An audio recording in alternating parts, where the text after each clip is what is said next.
আসসালামু আলাইকুম সুপ্রিয় দর্শক শ্রোতা। আজ একটা নতুন জিনিস দেখাবো, যেটা আমি সবসময় দেখি, আমার দেখতে খুব ভালো লাগে।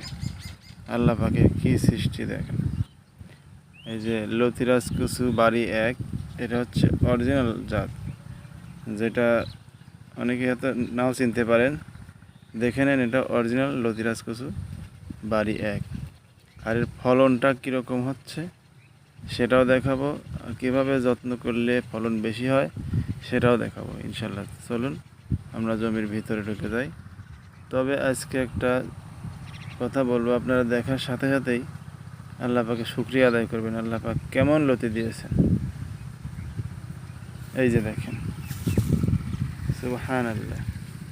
প্রত্যেকটা গাছেই লতি আর লতি, লতি আর লতি, একটা গাছে 10টা-15টা করে লতি। একটু জমির ভিতরে ঢুকি, দেখেন পা দেওয়ার জায়গা নাই।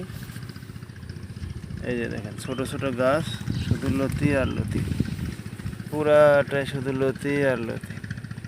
তবে বর্তমানে বৃষ্টি নেই, বৃষ্টির খুব দরকার। আল্লাহ যদি একটু বৃষ্টি দেয় তাহলে গাছগুলো একটু প্রাণ ফিরে পায় আর কি। মাটি দেখেন ফেটে চৌচির হয়ে গেছে। এই যে দেখেন লতির কী অবস্থা। তবে এরকম ফলন আপনারাও পাবেন, কিন্তু কি করতে হবে। এই যে দেখেন, আমি 1 সপ্তাহ আগে দেখাইছিলাম, 2 সপ্তাহ আগে দেখাইছিলাম আমি জমিতে কি ব্যবহার করেছিলাম হচ্ছে এগ্রি অর্গানিক নামে একটি ঔষধ আছে। এগ্রি অর্গানিক ব্যবহার করেছিলাম, যেটার ফলন আসলে খুবই ভালো, যেটার রেজাল্ট এই যে দেখেন লতি আর লতি। যদি একটু পানি হইতো তাহলে লতি এক একটা 1.5-2 হাত করে লম্বা হয়ে যেত। পানি নাই, যার কারণে লতি একটু ছোট ছোট আছে। এখানে আমার অল্প একটু জমি আছে, এখানে হচ্ছে 3 কাঠার মতো জমি। এই 3 কাঠা জমিতে আশা করছি অনেক খুব ভালো ফলন হবে। এই দেখেন ভিতরে তাকাইলে শুধু লতি আর লতি। তবে এর যত্ন, এই যে প্রত্যেকটা গাছের চেহারা দেখেন, গাছের চেহারা একদম চকচকে, কোনো রকমের ময়লা নাই, লাল পাতা নাই। আর আরেকটা জিনিস, এই যে দেখেন আমি এগুলো ভেঙে দিছি। এই যে দেখেন, মানে ছোট ছোট গাছ হয়, সেগুলো কেটে ফেলা দিতে হবে। তাছাড়া ওইটা গাছের ভিটামিন শক্তি খেলে, যার কারণে লতি কম হয়। আর এরকম ঘাস থাকলে অবশ্যই উঠায় ফেলে দেবেন। জমি সবসময় পরিষ্কার রাখবেন, পরিষ্কার জমিতে অবশ্যই ফলন বেশি হবে। শুধু কারিগরি সার দিলেন তা নয়, লতির জমি অবশ্য না ফাটানোই ভালো, ফাটানো উচিত না, কিন্তু কি করার, যেহেতু বৃষ্টি নাই ফেটে চৌচির হয়ে গেছে। এই যে দেখেন, একটু জুম করে দেখাই কি অবস্থা লতির, দেখেন পুরোটাই মাশাআল্লাহ। আল্লাহ পাকের কি নিয়ামত, শুধু লতি আর লতি। ভাবতে পারেন হয়তো এডিট করা।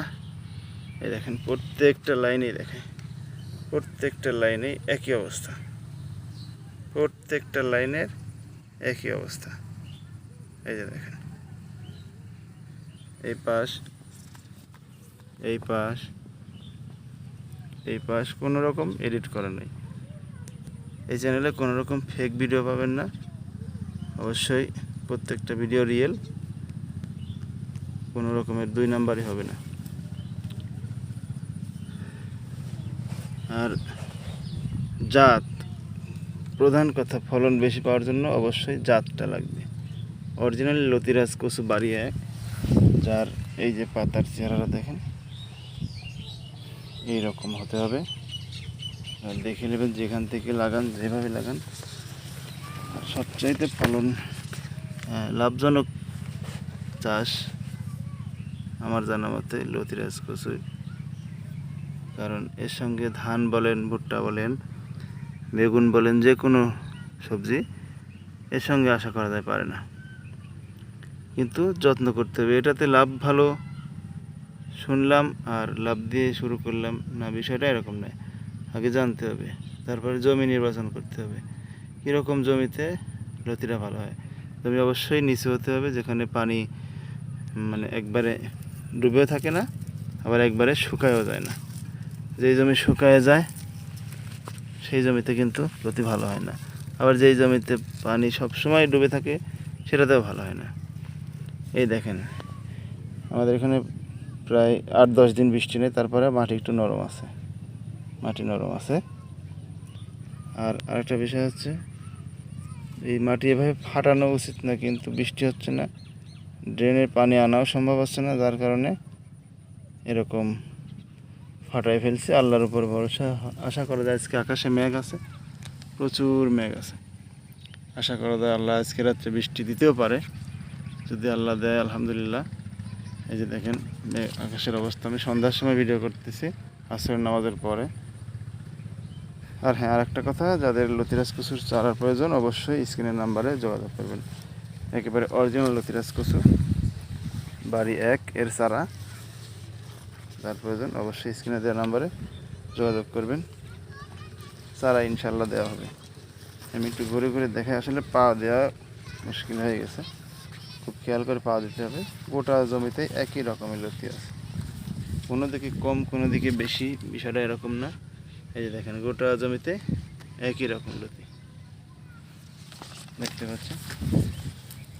আর দেখেন আমার গাছে কোনো রকমের পচা নেই, কারণ আমি নিয়মিত পানি রাখি, নিয়মিত সার ওষুধ ব্যবহার করি। আপনাদের যদি পচা লাগে অবশ্যই, পচা লাগলে অবশ্যই পচার বীজ ব্যবহার করবেন। আর কার কোন সমস্যা আছে, কার জমিতে কী অবস্থা আছে কমেন্টে জানাবেন, অবশ্যই ভালো পরামর্শ দেওয়ার চেষ্টা করব।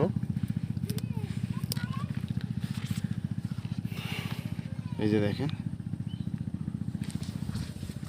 ভিডিও ভালো লাগলে অবশ্যই লাইক দেবেন, চ্যানেলটির নতুন বন্ধুরা চ্যানেলটি সাবস্ক্রাইব করে পাশে থাকবেন।